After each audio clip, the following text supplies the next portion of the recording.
Hey guys, so welcome to our online AP English Literature class.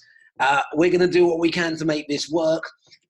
The purpose here is I'm making a little video for you to talk you through today's class so that we can continue with the work. If you're at home, you can be doing this during the class period.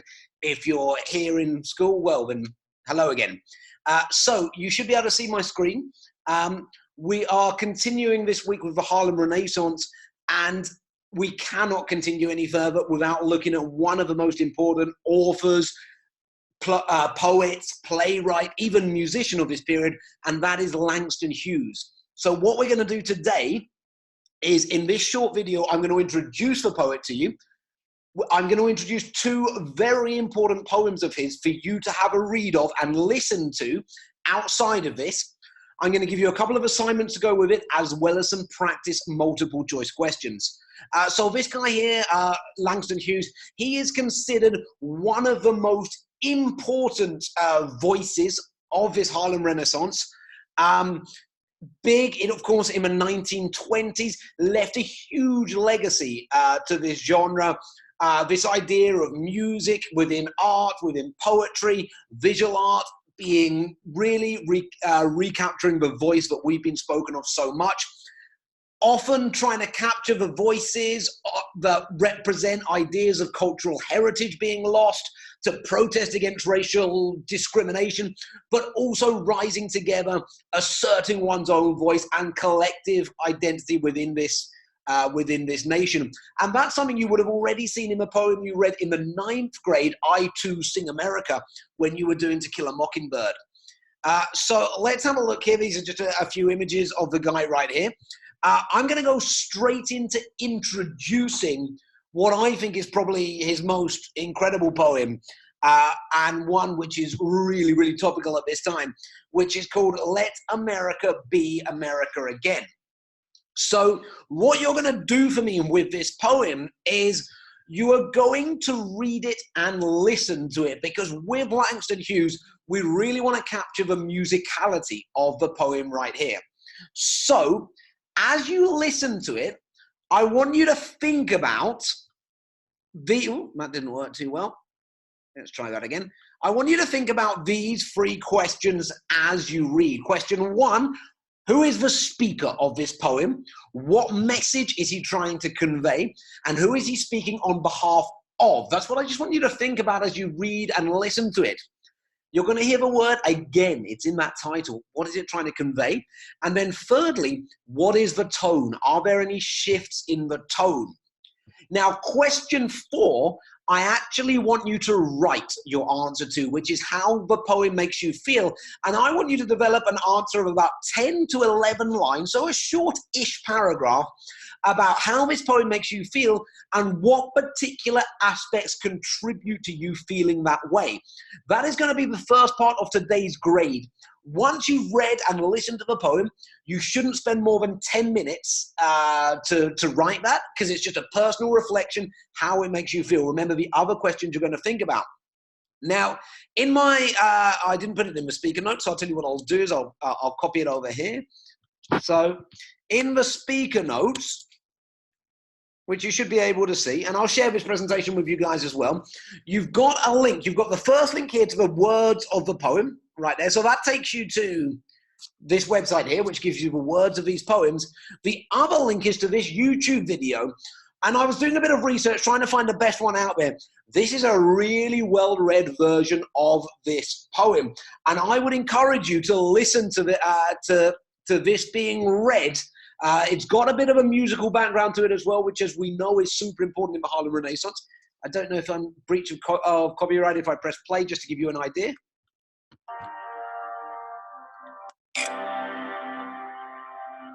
Let it be the dream it used to be. Let it be the pioneer on the plain, seeking home where he himself is free. So I'm going to stop it right there. I want you to continue listening and reading to this poem. So pause the video now and then have a read, have a listen to the poem. Think about those 3 questions. Write down the answer to the question I've asked you, question 4, to write about how the poem makes you feel. And once you've done that, come back to this video. So I'll see you in about 10 minutes. Pause. Okay, and now you're back here. Obviously, that was only 25 seconds at the most in my world here. But, you know, we've got to go with what we can go with, eh? So now that you've had a read of this poem and you've submitted that final, or you've written that final question, how the poem makes you feel, I want us to look at a few multiple choice questions that can combine with this poem. We're going to talk through it together, but I'm going to be asking you to pause the video from time to time. So the first question I have is, this is a genuine AP multiple choice question. What is the function of the parentheses in lines 5, 10, and 15 to 16? So let's just pull up the poem a second and let's have a look at that. So we've got lines 5, America never was America to me. And here we have 10. It is 10, right? Let me just double check. Yeah, 5, 10, 15, 16, perfect. So this is line 10. It never was America to me. And here we have, there's never been equality for me, no freedom in this homeland of the free. So I want you to pause the video right here for a second. And what I just want you to do before we go on is see if you can already think about what that answer might be. I think there's a good chance you can predict this. So just pause here, have a think for 1 minute. What might be the correct answer there? Okay, thank you for pausing for 1 minute. This is so surreal. So I want to show you then now the 5 options which were provided by College Board to this question. And again, like we did last week in Multiple Choice Mondays, I want us to try and, you know what, actually there's a mistake here. It says 2 are garbage. I'm going to say 3 of these are garbage. So I want us to try and get down to 2 correct or 2 possibly correct answers to gamble wisely. You know, that's got to be our aim as we get nearer to this exam, if it's going to happen, is that you can gamble wisely. So A, insert ideas that are off topic. B, interject the speaker's individual point of view. C, break up a rhyme scheme. D, connote the words that come from another source. E, indicate the words are meant to be sung. Okay, so again, I'd like you to pause right here for a minute. I'd like you to see which 3 you can eliminate as garbage. Okay, well, we're back. So hopefully you've had a little look at some of these. So, you know, we can have a look together. So let's just look at some of the ones which can go right away. I'm going to go from the bottom up. Indicate that the words are meant to be sung. I mean, I don't see anything there that implies sung. I know we've listened to it, so we might be tempted to it, but there's nothing really. I'm going to get rid of that straight away. Nothing that implies to me meant to be sung. Okay, let's see. Connote the words come from another source. Again, I don't think there's anything really that's giving me that idea right there. It all appears to be his voice. There's no connection that this is coming from anybody else apart from Langston Hughes. It feels very personal, and hopefully you got that when you read and listened to this poem. So I'm going to get rid of E. I'm going to get rid of D right there. Break up a rhyme scheme. I haven't really talked about the rhyme scheme, but I might be tempted to leave it there. But it doesn't really appear to be breaking it up. It's not too distant. Free, me. It's got me, free. It's not too different removed. So I think I can get rid of that one fairly comfortably. Interject the speaker's individual point of view. So let's see. Let America be America again. Let it be the dream it used to be. Let it be the pioneer on the plain seeking a home where he himself is free. Okay, I'm going to leave that one because, yeah, it is definitely seems to be some individual opinion right here, very much a little bit more personal. So I like that one. I'm going to leave that one. Insert ideas that are off topic. Well, really, I think that one can go as well because it appears to be completely on the same topic. So actually, I feel that the only one I'm leaving here is B, but maybe I could keep C because it does change the rhyme scheme. you might have come to another conclusion here. But hopefully going through that, you would have actually seen in the process there is definitely one that we feel we would like to keep above everyone, and that's going to be B right here, interject the speaker's individual point of view, because it's the only one really that sticks after going through the others, and a lot of them are really coming up quickly to be garbage there. Okay, so we're going to look at one more. So the next one, the ideas in lines 11 to 14, oh, let my air we breathe reveals that the speaker. So just, some of these questions, I've had a little time to look through, and a lot of these questions have a lot of words which, they don't say that much.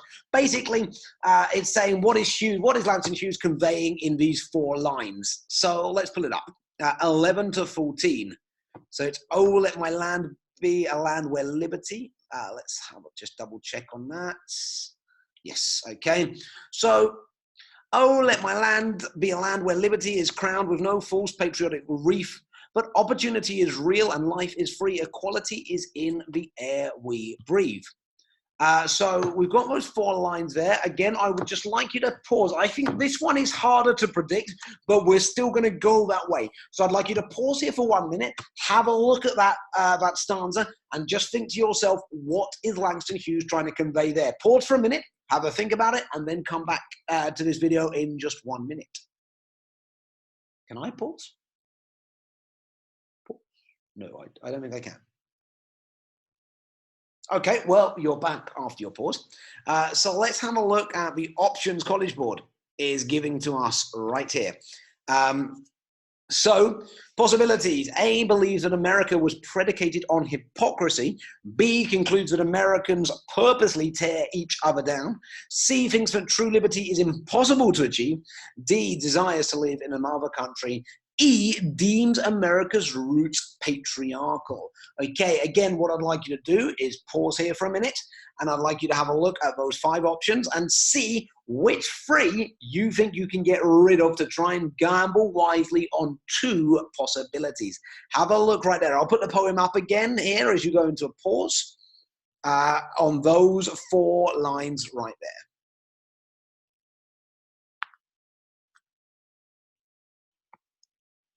Okay, so let's have a look at these answers. So the first thing I'm seeing is that they all feel a little extreme, right? Because I'm looking at A, believe that America was predicated on hypocrisy.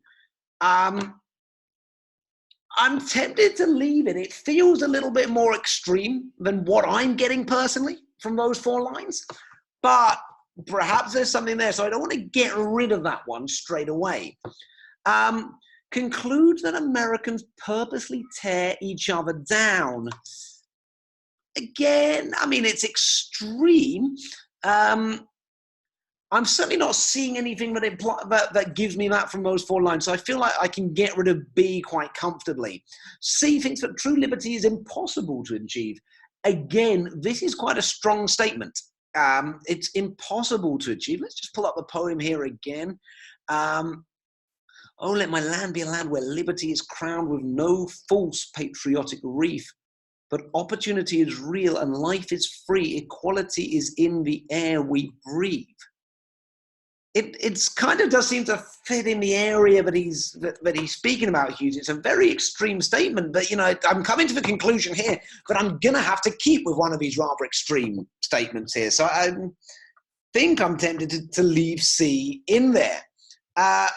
D desires to live in another country. Again, it's an extreme statement, but although he doesn't appear to be happy with his country, he seems to want to stay there. So I don't think he wants to go to another country. So I think we can get rid of that one fairly quickly. Deems America's roots patriarchal. Oh, sorry. So It's possible, but it's certainly not implied in any way in that stanza right there. So I think I'm comfortable getting rid of that one. So all of these answers are extreme. I think in the case of D, it's just too extreme. We don't get, but you might want to, but it seems that that's a step too far. Again, B, that idea that they're tearing each other down just seems a little bit too far at this moment. And E, is not really implied, which leaves us, I think, with B or C. With A or C. So leave your answer in the comments. Have a think about it, and I will tell you if you've got it correct or not. And in the comments to this video, tell us why, if you've selected A or if you've selected C. Look at that, leaving you on a cliffhanger. And then once I see that everybody's commented, I will get back and tell you which one was indeed the correct answer. If it's A, that believes that America was predicated on hypocrisy, or C, that true liberty is impossible to achieve, because I think those are the extreme sentences where we can get the closest, the false patriotic reef, but opportunity would be real, and then in the parentheses, there's never been equality for me. So have a look right there. Get back to us in the comments with your answer. Okay, so we're nearly done on this part of the class. There's one more poem I would like you guys to look at, which is a very beautiful poem called Mother to Son. I don't think any of you have the Bedford textbooks. It's one I use. This is another one I would like you to listen to and read at the same time. And it's a YouTube link here, so you can hear it read and narrated. Well, son, I'll tell you. So I would like you to pause the video here, and I would like you to stop and read and listen to this poem right now. So please pause, have a read and a listen. I'll post the presentation with the YouTube links as well.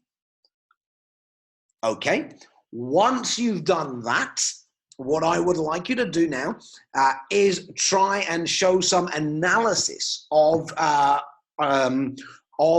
poem. So I've got 4 key questions that I would like you to do. I've put in some more, but I think what I would like you to do for the purposes of time is aim to answer for me the key questions in bold. So the first question I would like you to answer from that poem is, what overall message is the mother trying to convey to her son? The second major question I would like you to answer for me is, what is the extended metaphor that is used to explain the mother's life to her son? The third question, what effect do colloquial expressions and dialect have on your understanding of the speaker? We've seen this before, right? And then finally, what is the tone of this poem right here? So those 4 questions I would like you to attempt to do. And I want you guys to turn this back to me within this period. That has got to be the aim. Remember, you've got Invisible Man chapters 1 through to 5 due for tomorrow morning. You don't want to be taking this away with you. You've got the time to work on this just now as well. So get this done. I'm putting the deadline for this for both parts. So your personal reaction to Let America Be America Again and to these 4 questions, I would like them back for me at the end of the period. Now, right now, I'm not too sure when that period ends because I foolishly don't have my schedule in front of me. But when I put it right now in Google Classroom, I will do so. I think that is everything from me. I hope this is working in some kind of medium. Remember to comment as well what you think to be the correct answer on the Let America Be America Again multiple choice question. Enjoy reading and listening to those poems. And I will send you an email with the plan for the rest of the week once I've had a little bit of time to think and consider what we're going to do. Take care, guys. Stay healthy. That's really important at this time. And I'll be in touch with you soon. Bye for now. How do I end this thing? Stop video.